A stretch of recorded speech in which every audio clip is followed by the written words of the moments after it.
towing Antigua Shipyard and Shakuras Plateau. ViBE choosing to veto Tal'Darim Altar and Ohana.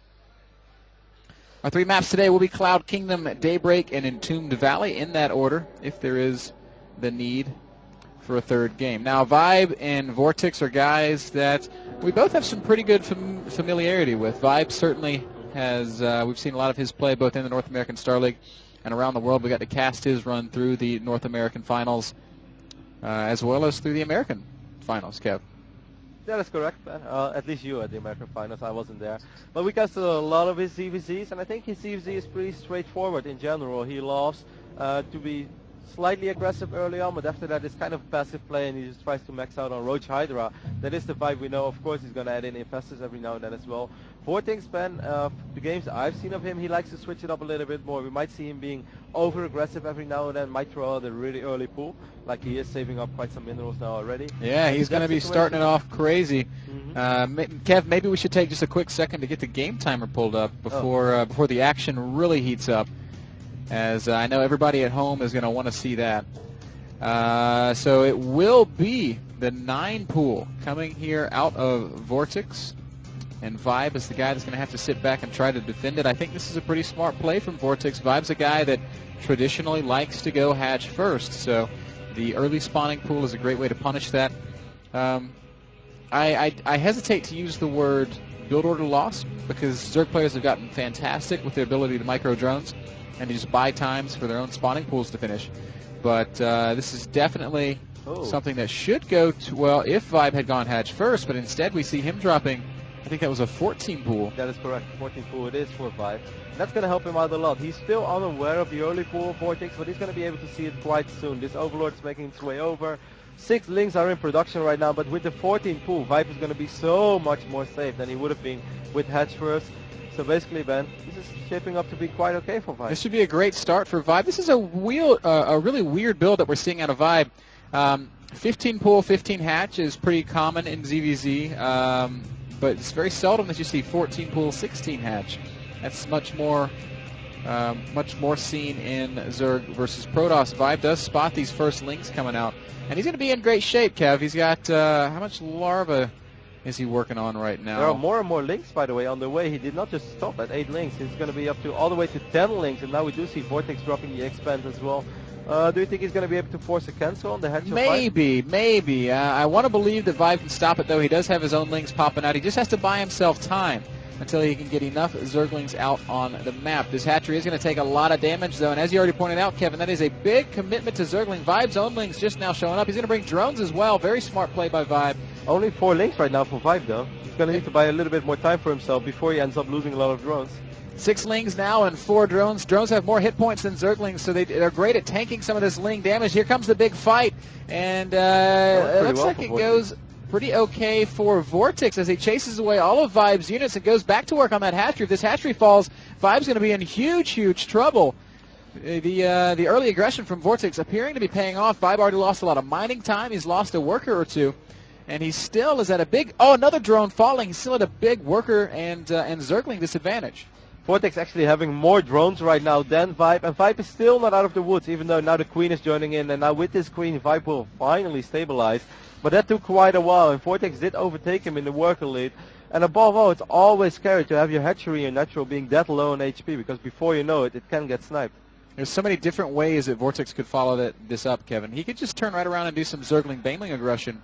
And as you've already pointed out, that hatchery is very low on health. It could die pretty easily. The good thing, though, for ViBE is that hatch was alive longer than the hatchery of VortiX, so he does have a small larva advantage, which is now turning into a drone advantage again. So ViBE is stabilizing, but I think he took the very first fight, the one with the 3-4 drones, I think he took it a little bit too early. If he would have waited for 2 more links to hatch, that would have probably gone a lot better for him. If we take a look at the income tab, we can see that it is pretty close. Maybe not quite even, but VortiX definitely reaping some benefits there from that early Zergling aggression. Also using what links he has left to not deny any of ViBE's scouting. And we're going to see this transition probably into a pretty normal game here. Neither player taking game-ending damage nor dealing game-ending damage. We can see the Baneling Death is down for VortiX as he's continuing to produce drones and establish his infrastructure, his tech, Zergling speed being researched for both players. ViBE's going to throw down a spine crawler. I think this is very smart. I often say that if you don't build the spine crawler in Zerg versus Zerg, that you're cheating a little bit. And we do see 10 more links in production for VortiX. So this spine crawler is going to prove to be a great asset for ViBE, as VortiX is going to apply a little bit more pressure. VortiX is making a lot of links right now. 16. ViBE is, it was actually supply block, which might have been a good thing, Ben, because right now he has time to morph these larvae still into links rather than into drones, which we would have done that without seeing all those links making their way across the map. I do think we're going to see ViBE produce quite some links now as well, and that's exactly what he's doing. But he's doing it off a worker lead, so if ViBE is able to get through this phase of the game without taking substantial damage, he's going to be clearly ahead. It's going to be a little bit close. Both players morphing some Banelings. VortiX is going to go ahead and come forward with his initial Baneling harass. A couple queens out in front. They're going to try to snipe off Banelings. This is a great play from ViBE. Kills one Baneling immediately. Lings come crashing in, though. And this is going to get really scary really fast. Can the hatchery be focused down or not? Actually, all of the Banelings killed by VortiX, or by ViBE. And this is going to force VortiX to disengage. That was beautifully controlled by ViBE. Focus firing with his queens and his spine crawlers and getting his own Banelings out just in time. Very, very nicely done by the American. Yeah, absolute superb defense here by ViBE. Very well done. He is still ahead in drones, even though VortiX, as soon as he realized he was not going to kill ViBE, he's been droning up behind this. But of course, ViBE will be able to do the same thing. ViBE has more links right now on the map than VortiX. VortiX did not have that spine crawler yet, but I don't think that ViBE is going to be able to do a whole lot here against those two queens. Queens and Banelings and Zerglings, and sooner or later there will be a spine crawler there. VortiX is able to repel ViBE for the time being, and now we're going to see this game transition up to a pretty normal mid-game, I would say. We've got Lair on the way for ViBE, no additional tech. He might be trying to play Mutas. More Zergling action happening out here on the left side of the map. Oh, nice exchange there as VortiX kills a lot of Zerglings and a Baneling for minimal investment. That's very, very nicely done. Both players now working on their layers. And still no Roach Horn, no Evo Chambers. ViBE's worker lead is quite substantial though, and he's on 48 right now. Quite some drones are morphing for VortiX as well, so he's going to close the gap a little bit. But 10 drones in this phase of the game for quite a while already is a pretty big deal. There is a nice Zergling advantage here. He's going to try to force the detonation on one Baneling. Baneling does survive. Good job right there by it is going to stay alive, and VortiX probably not going to be able to keep pressing the issue. No, he's just barely able to kill that Baneling, and this is going to allow potentially some more Zergling aggression, and this queen is immediately going to be surrounded and killed. Nice play here from VortiX, constantly working to find openings, and he does actually manage to exploit one. Ling's going to come running in, might try to focus down the hatchery. In fact, he's going to just be fighting against these drones. ViBE will control this pretty well and walks away from that with a nice little worker advantage. Infestor tech for ViBE. Yeah, with the spine crawler and the queen, ViBE was quite safe over there, and with those additional links popping, he was not going to take a whole lot of damage. VortiX is indeed dropping the Spire right now. On the other end, we see the much more common Infestation. Well, Spy plays pretty common too in ZvZ, but default players, of course, the Roach Hydra Infestor. Infestation Pit is going down for ViBE. Does he have a Roach farm, Ben? Yeah, he does. Yeah, really interesting choice of mid-game here from VortiX. That's a later Spire than we're used to seeing. I'm not sure if he's aware of ViBE's quick layer, though. ViBE, of course, seeing everything right now. He's going to love what he's playing against. His Infestation Pit's already done. Also using his Zerglings to great effect, forcing a cancel on VortiX's third base. Yeah, that's a brilliant cancel, actually. And ViBE is going to try to do that once or twice. After scouting the Spire, he knows what time it is. He knows VortiX is going to bank up a lot of minerals and gas. Infestors are already out. Like, normally, the Spire, the Mutas come quite a bit before the Infestors come. Now it's the other way around. So ViBE should be in great shape overall. I'm curious to see if he's actually going to drop a Spore Crawler or two, but so far he's not doing that. He's going to go straight up to Infestors. That Infestor tech is so much faster to develop than Spire tech actually is. We see VortiX is already throwing down his own Infestation Pit. He has a little bit of gas saved up, but really, really very, very little. He's not going to be able to make much in the way of Mutas. We see 2 Mutas in production, as well as Roach speed, as well as +1 Roach attack, as well as that Infestation Pit. So I'm kind of feeling like he's only going to make enough Mutas to chase the Overlords of ViBE off the map before transitioning into a very, very normal Roach Infestor. Okay, now we do see a couple of spores going on, which I think is very smart, because if he wouldn't go for a single spore, the only real anti-air he has besides Fungal would be the Queens. But then if the Mutas fly in one by one, he could be forced to use a lot of Fungals and only 1 or 2 Mutas at a time. So I think it's very smart to get at least 2-3 spores around, which makes your Infestors so much more safer and make it so much harder for these Mutas to be very active. Only 2 Mutas have been made for VortiX, and as we see on the production tab, he doesn't really look like he cares to make any more. He's getting his pathogen glands, he's finishing up roach speed, he's making his first infestors. So these are basically scouting mutas, a very expensive 200 mineral, 200 gas scout that's not going to do a whole lot. Even directly here, as we see these first mutas are going to go ahead and work on this one overlord, but a queen in position.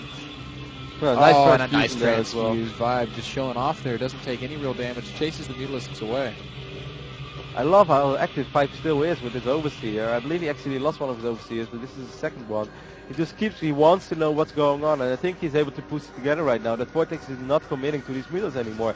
VortiX is just going to try to get his own roach infestor out at the same time, but of course ViBE should have a nice advantage in that. Yeah, upgrade-wise, it's quite even actually. Excellent scouting, excellent awareness by ViBE. He knows exactly what's up. He is going to go ahead and push out. Supply-wise, these guys are pretty dang even.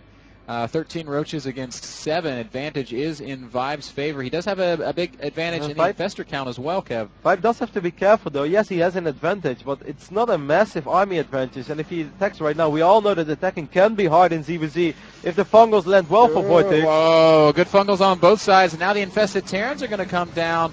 And it's hard to choose a clear winner here in this fight. Both sides will take losses, but VortiX is the one whose supply is vaulting ahead. Infested Terran's going to come down onto this third base. ViBE might try to focus down the hatchery. Yeah, I think the Infested Terrans might be able to get it, but after that I think it's time for ViBE to get out of there. But there are so many Infested Terrans that this hatch will fall easily. If you take a look at the unit count right now, it's 15 against 13 roaches. I guess VortiX is just waiting to regroup.